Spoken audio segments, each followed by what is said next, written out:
Donc moi j'ai passé mon diplôme agricole pour qu'on puisse s'installer.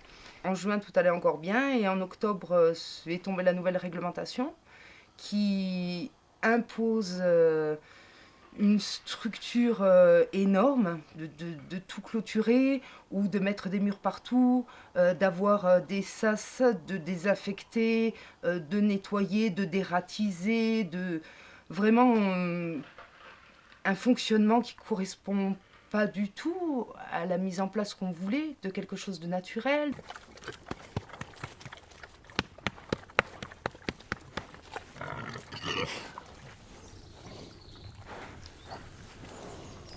Le mètre linéaire, si je faisais exactement comme il me demande, avec des poteaux fixes tous les 3 mètres, 5 mètres, un grillage de 1,50 m, 2 clôtures électriques de chaque côté pour pas qu'ils touchent les fassent coin-coin. Le prix en moyenne, ce serait 10 € le mètre linéaire. Comme j'ai à peu près, pas tout à fait, mais 4000 mètres de clôture, j'en aurais pour 40 000 €. Et c'est impossible. J'ai 30 bêtes, je suis une petite exploitation, je peux pas. C'est impossible. Et on a toute l'année prochaine pour faire ça. On ne peut pas se permettre de faire des clôtures ni fixes ni mobiles qui empêchent complètement le contact avec les sangliers. C'est impossible à l'empêcher.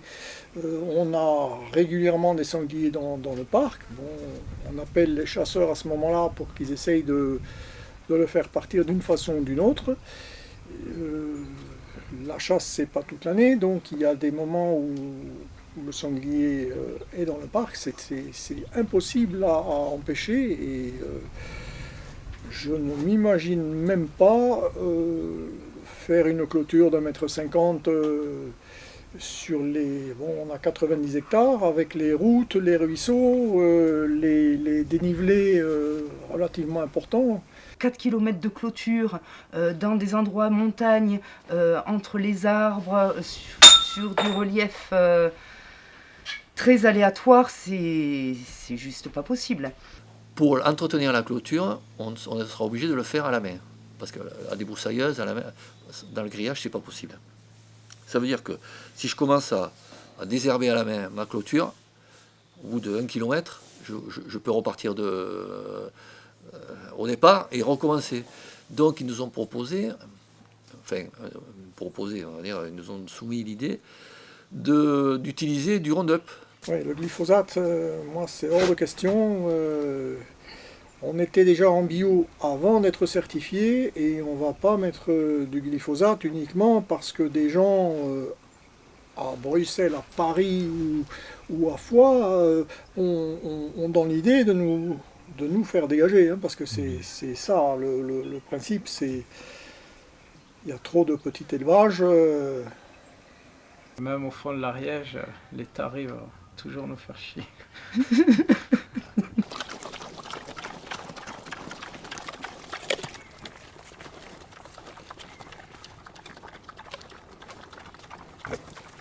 Après, ils demandent d'avoir des sas de désinfection. Si jamais on traverse une route ou un chemin communal, à chaque fois il faut se redésinfecter.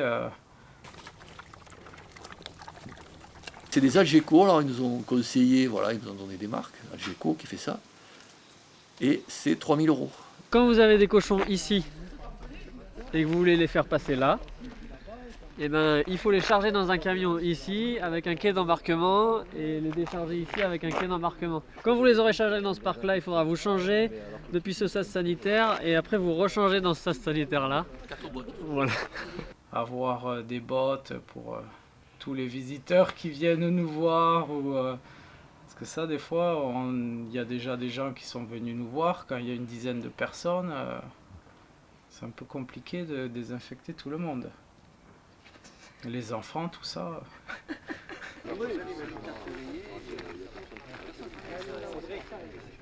Une nouvelle fois, en fait, les questions, elles se posent après la réglementation qui est déposée. Et donc, les problèmes, ils sont soulevés par les gens qui travaillent, qui sont sur le terrain. Et la, entre guillemets, technocratie, même si j'aime pas trop ce mot-là, fait en sorte que les éleveurs ne puissent plus exercer leur métier.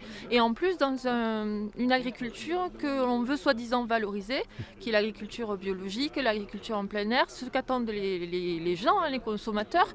Et là, on se rend compte que la législation va à l'encontre de ce modèle-là. Le sens et le but de notre petit élevage, c'était de pouvoir nourrir localement, que ce soit à nos voisins proches ou aux villes à proximité, de pouvoir fournir une nourriture de qualité. Au final, ce qui est valorisé, c'est les élevages industriels, comme pour les vaches, la ferme aux 1000 vaches, etc. Chaque fois, on va valoriser les grosses structures. Cette problématique, elle est facile à adapter au niveau des élevages industriels, qui eux sont les premiers pourveurs de maladies vis-à-vis du transport. Et qu'on sait que cet élevage industriel, c'est pour exporter vers la Chine, qui n'est pas à côté de l'Ariège, ou d'ailleurs, et des porcs, et que si un jour la peste porcine arrive, on arrête les exportations. Voilà, donc c'est un manque à gagner pour la balance commerciale agricole française. Enfin nous, les cochons, c'est quand même un peu juste pour passer le petit lait, quoi. Et sachant que si on n'a pas les cochons, en fait, le petit lait, on n'a pas d'autre solution en fait pour le transformer, pour le valoriser, même pas valoriser, pour s'en débarrasser. Oui. Voilà.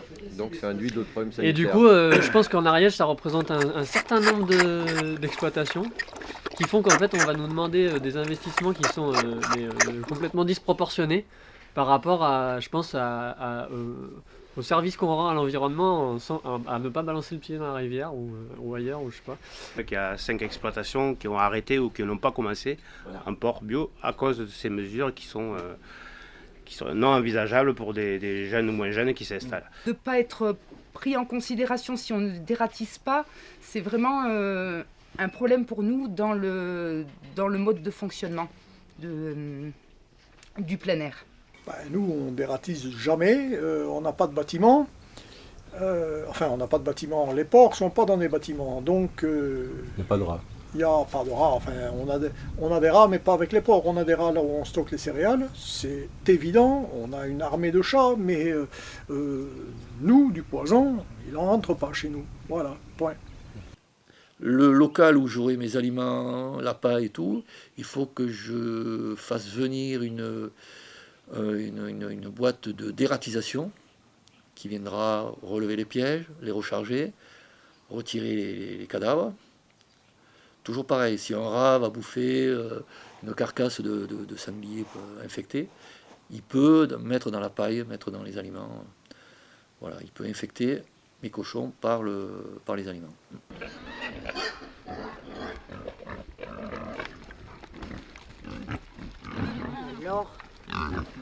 Est-ce que vous avez eu des cas de fièvre porcine dans votre élevage? Pas du tout.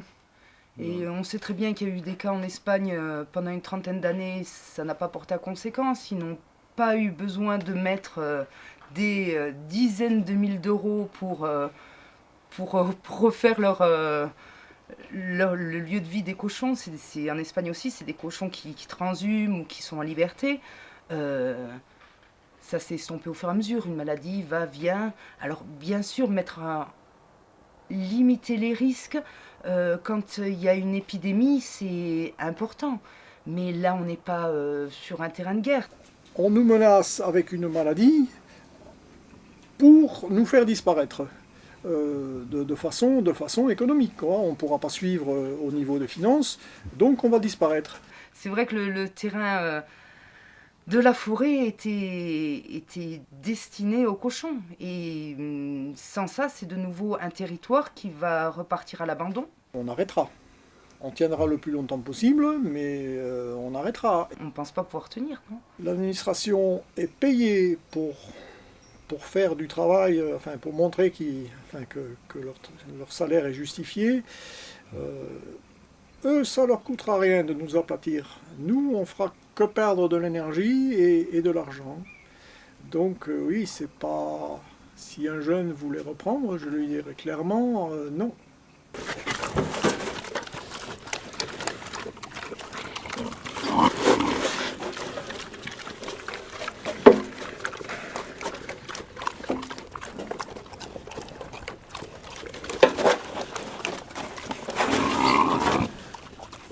Il y a une nouvelle loi qui est parue en 2016, août 2016, sur la transition, sur la biodiversité, la protection de la biodiversité en France. Cette loi s'appelle L'(ORE), l'OR.